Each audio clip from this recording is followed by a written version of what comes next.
Contemporary artists explore the notion of identity in a multitude of ways, and the history of identity art is fraught with social and political tension.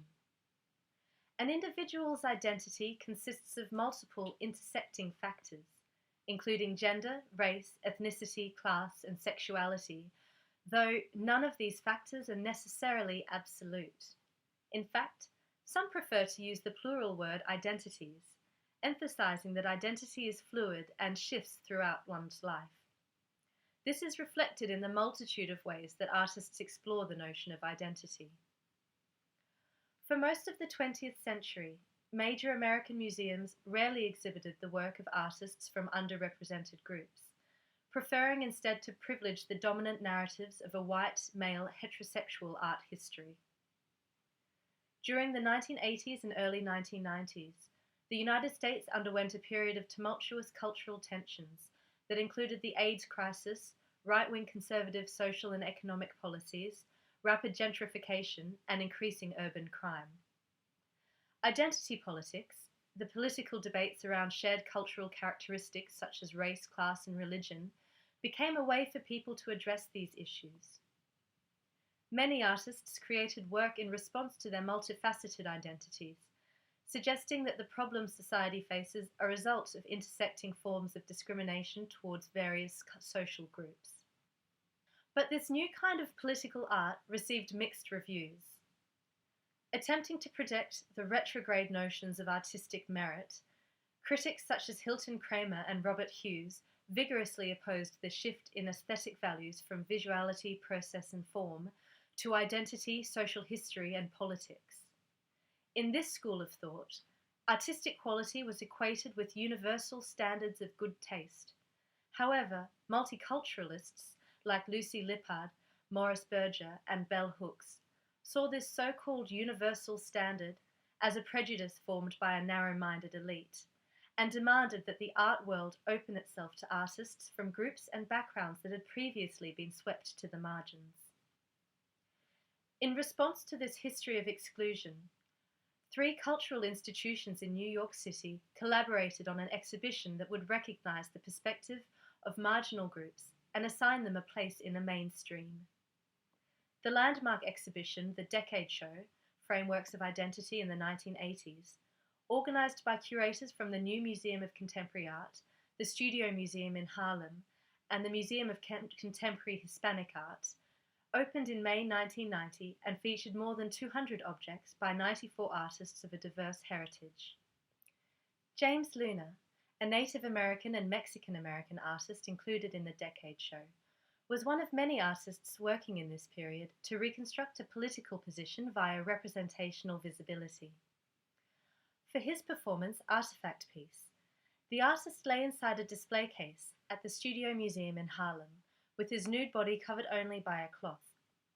Small white cards with stories describing the origin of several body markings, scars, tan lines, etc., were scattered alongside the artist's body.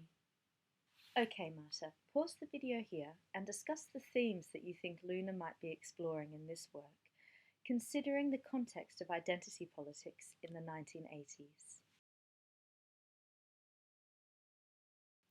The perceived objectivity of the descriptive cards and Lorna's own prone position in the display case allows Artifact Piece to directly reference the history of ethnographic displays, which often positioned other bodies as objects to be looked at by a mainstream public.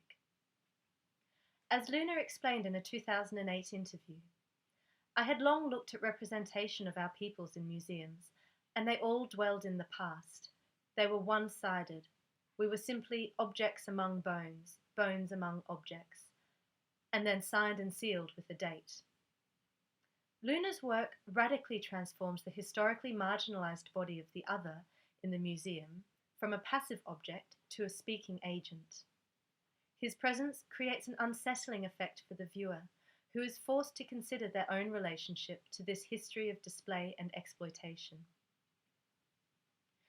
As the ideas and perspectives from non-white artists, queer artists, and those with other intersectional identities were given space in the museum throughout the 1990s, the terrain of art history began to shift as well. However, in the process, the notion of identity art has come into contention with the essentialists who seek a stable definition of identity and the deconstructionists who regard identity as a social construction that can be manipulated for political and social purposes. Viewing identity as an oversimplification that reduced artists to a single facet of their being, be it their skin color, gender, or sexual preference, theorists suggested that identity was a social construct with no fixed or stable core. Deconstructionist critics pointed out the otherness and difference that created a false binary. They could exist only in relation to something else, something that is assumed to be somehow more complete, stable, and authentic. Therefore, critics argued these concepts actually reinforce the hierarchies they claim to undermine. Among the few critics to find a middle ground in this debate is Trinh Minh Ha, who has recommended that the false binary of majority and minority be replaced by a more fluid version of identity. In her words, otherness and sameness are more useful when they're viewed not in terms of dualities or conflicts, but in terms of degrees and movements within the same concept, or better, in terms of differences both within and between entities. As a result, the key issue turns out not to be identity itself, but how identities are represented.